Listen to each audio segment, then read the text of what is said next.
नमस्कार दोस्तों, मैं राकेश कुमार आप सभी का आपके अपने YouTube चैनल तैयारी जीत की बाई आर के सर में स्वागत करता हूं।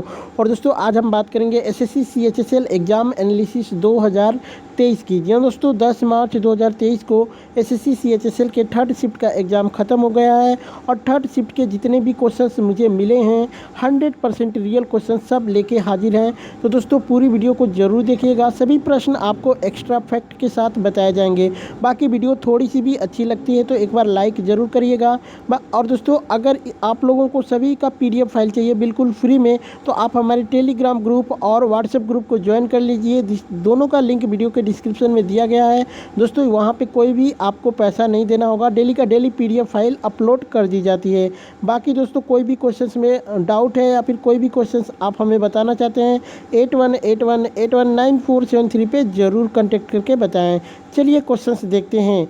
भारत की सबसे ऊंची चोटी कौन सी है, ये पूछा गया था। तो कंचनजंगा, जो कि आपका राइट आंसर हो जाएगा।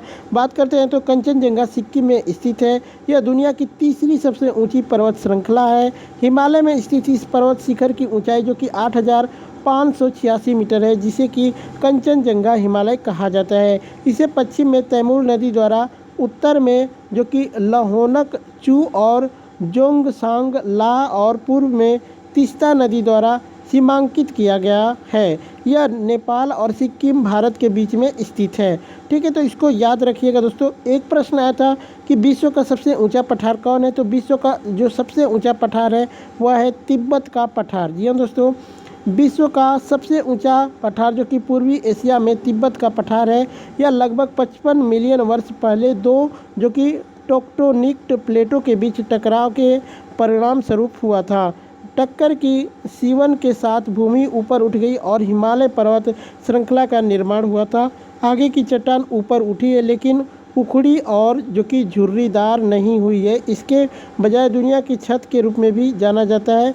ठीक है, इसको दुनिया का छत के रूप में भी जाना जाता है। ठीक है, सपाट और चौड़ा पठार भी ये है। ठीक है, वहीं बात करते हैं दोस्तों, तो समुद्र तल से इसकी जो ऊंचाई है लगभग 4000 मीटर ऊपर 2.5 मिलियन वर्ग किलोमीटर आप इसको कह सकते हैं। पश्चिमी पठार ऑस्ट्रेलिया का सबसे बड़ा जल निकासी प्रभाग है और मुख्य रूप से जो कि गोंडवाना के प्राचीन रॉक शिल्ड के अवशेषों से बना है। इसे ऑस्ट्रेलिया शिल्ड के नाम से भी जाना जाता है। पठार एक सपाट ऊंचा भू आकृति है जो कम से कम एक तरफा आसपास के क्षेत्र से तेज़ी से ऊपर उठता है। वे पहाड़ों, मैदानों और पहाड़ियों के साथ साथ 4 प्रमुख भू आकृतियों से एक है। तो ये जो कि इससे रिलेटेड मैंने सभी चीज़ें बता दी। बात करते हैं दोस्तों भारत का सबसे ऊंचा पठार की, तो दक्कन का पठार जो कि भारत का सबसे ऊंचा पठार है, इसको प्रायद्वीपीय पठार के नाम से भी जाना जाता है। एक प्रश्न आया था दोस्तों कि डेविस कप किससे संबंधित है, तो लॉन टेनिस से संबंधित हो जाएगा डेविस कप आपका। ठीक है, बात करते हैं तो डेविस कप दुनिया भर में पुरुषों की टेनिस टीम का मुख्य कार्यक्रम है। यह अंतर्राष्ट्रीय टेनिस महासंघ यानी ITF और कॉस्मोस होल्डिंग द्वारा प्रशासित किया जाता है और प्रत्येक वर्ष विरोधी देशों की टीमों के बीच में नॉकआउट प्रारूप में खेला जाता है, जो कि प्रवर्तकों ने इसे विश्व टेनिस कप के रूप में भी वर्णित किया है और विजेताओं को विश्व चैंपियंस की टीम के रूप में संदर्भित किया जाता है। ठीक है, यह प्रतियोगिता 1900 में संयुक्त राज्य अमेरिका और ग्रेट ब्रिटेन के बीच में एक प्रतियोगिता के रूप में शुरू की गई थी। वहीं बात करते हैं दोस्तों, तो 2016 तक 135 राष्ट्र एक टीम के रूप में प्रतियोगिता में शामिल हुए। अमेरिका जो कि 32 खिताब जीत के और ऑस्ट्रेलिया जो कि 28 चैंपियनशिप जीत के, जिसमें न्यूजीलैंड के साथ 4 ऑस्ट्रेलिया के रूप में और 9 बार उप विजेता के रूप में टूर्नामेंट के इतिहास में सबसे सफल देश हैं। मौजूदा चैंपियन स्पेन है, जिन्होंने 2019 में कनाडा को हराकर अपना 6ठा खिताब जीता था। तो इसको आप लोग याद रखिएगा। बैक्टीरिया से कौन सा बीमारी होती है, तो दोस्तों ऑप्शंस कमेंट करके बताइएगा। चलिए मैं यहाँ पे बता देता हूँ, जैसे कि कुष्ठ रोग, आंत्र ज्वार, प्लेग, टेटनस, जो कि उपदंश, डिप्टीरिया, एंथ्रेक्स, क्षय रोग इत्यादि। ये क्या है, बैक्टीरिया यानी जीवाणु से होने वाले रोग हैं। ठीक है, एक प्रश्न आया था कि कालबेलिया लोक नृत्य किस राज्य का है, तो इसका राइट आंसर हो जाएगा राजस्थान। एक प्रश्न आया था दोस्तों कि जो कि जलदूत एप्लीकेशन को तो क्या मापने के लिए लॉन्च किया गया था? तो कुएं में जल स्तर को मापने के लिए जलदूत एप्लीकेशन को लॉन्च किया गया था। बात करते हैं तो जलदूत एप्लीकेशन को पंचायत और ग्रामीण विकास के केंद्रीय मंत्रालय द्वारा संयुक्त रूप से विकसित किया गया है। इस ऐप का उपयोग ग्राम रोजगार सहायक द्वारा वर्ष में 2 बार मानसून से पहले और बाद में कुएं में जल स्तर को मापने के लिए किया जाता है। जापानी फार्मूला 1 ग्रैंड प्रिक्स 2022 किसने जीता है? तो वर्स्टापेन ने इसको जीता है। वर्स्टापेन ने जापान ग्रां प्री जो कि जीती है, लगातार दूसरा फार्मूला 1 जो कि ड्राइवर्स का खिताब इन्होंने अपने नाम किया है। तो जो कि वर्स्टापेन आपका राइट आंसर हो जाएगा। एक प्रश्न आया था दोस्तों कि डैश डैश प्राचीन मार्शल आर्ट कौन है? तो कलारीपयट्टू ये भारत का सबसे पुराना जो कि मार्शल आर्ट माना जाता है। तो ये ऑप्शंस में रहा होगा, तो आप कर सकते थे। यहाँ पे एक प्रश्न देखते हैं कि केरल राज्य से कलारीपयट्टू मार्शल आर्ट के रूप को दुनिया का सबसे पुराना मार्शल आर्ट रूप माना जाता है और इसे सभी मार्शल आर्ट की जननी के रूप में जाना जाता है। कलारीपयट्टू लगभग 3000 वर्ष पुरानी कला रूप है, जिसमें कलारी उस स्थान का नाम है जहां इस युद्ध शैली को सिखाया जाता है और पट्टू का मतलब अभ्यास करना होता है। इसमें लात प्रहार और हथियार आधारित अभ्यास शामिल हैं, जिन्हें विभिन्न फिल्मों में चित्रित किया गया है। एक प्रश्न आया था दोस्तों कि प्रसिद्ध उपन्यास दुर्गेश नंदिनी किसने लिखा है? तो बंकिम चंद्र चटर्जी द्वारा लिखा गया ये पहला बंगाली उपन्यास है। पूर्वी तट का क्षेत्रीय नाम क्या है? तो पूर्वी क्षेत्र को का नाम जो कि ओडिशा को उत्कल तट या फिर तमिलनाडु को कोरोमंडल तट या फिर पायन तट घाट के नाम से जाना जाता है। तो तमिलनाडु शायद आया था दोस्तों, आप कमेंट करके बताइए क्या था। आयुध अधिनियम या फिर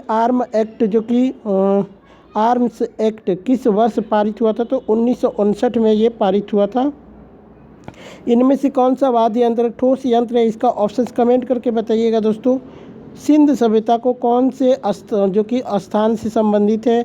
सिंधु सभ्यता को और किस नाम से जाना जाता है? तो हड़प्पा जो कि के नाम से भी इसको जाने जाते हैं। बाकी दोस्तों यहाँ पे हड़प्पा या फिर सिंधु सभ्यता में पाई जाने वाली जो जगह कहाँ कहाँ पे स्थित हैं सभी मैंने यहाँ पे जो कि डाल दी है, जैसे कि आने वाले एग्ज़ाम में आपको कोई भी दिक्कत ना हो। जो कि अमरी जो कि सिंध पाकिस्तान के दादू ज़िले में स्थित है, जो कि आलमगीरपुर, ठीक है, आलमगीरपुर जो कि भारत के उत्तर प्रदेश के मेरठ ज़िले में स्थित है।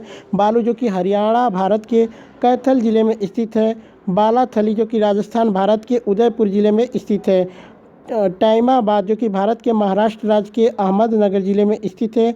देसलपुर जो कि गुजरात भारत के कच्छ ज़िले में स्थित है। तो दोस्तों इस तरीके से सभी जो कि मैंने अंकित कर दिया है, आप अपने रिकॉर्डिंग देख लेना, ये पीडीएफ फाइल में आपको पूरा देखने को मिल जाएगा, ठीक है। तो आप लोग डिस्क्रिप्शन में जाके आप टेलीग्राम को ज्वाइन कर लीजिएगा, वहाँ से जो कि पूरी पीडीएफ आपको मिल जाएगी। अजीज कुमार की नियुक्ति किसके द्वारा की गई थी? तो सुल्तान मोहम्मद तुगलक के द्वारा की गई थी। श्रेष्ठता के लिए विश्व बैंक ने किस राज्य को 350 मिलियन अमेरिकी डॉलर की ऋण की देने की घोषणा की है? तो गुजरात आपका राइट आंसर हो जाएगा। एक प्रश्न आया था दोस्तों कि अनुच्छेद 50 किससे संबंधित है? तो अनुच्छेद 50 के अनुसार राज्य को न्यायिक स्वतंत्रता सुनिश्चित करने के लिए सार्वजनिक सेवाओं में न्यायपालिका का कार्यपालिका से अलगाव सुनिश्चित करना और संघीय कानून बनाकर इसे उद्देश्य को प्राप्त कर लिया गया था। ये चीज़ें यहाँ पे सम्मिलित है। ऑप्शंस क्या थे कमेंट करके एक बार बताइए।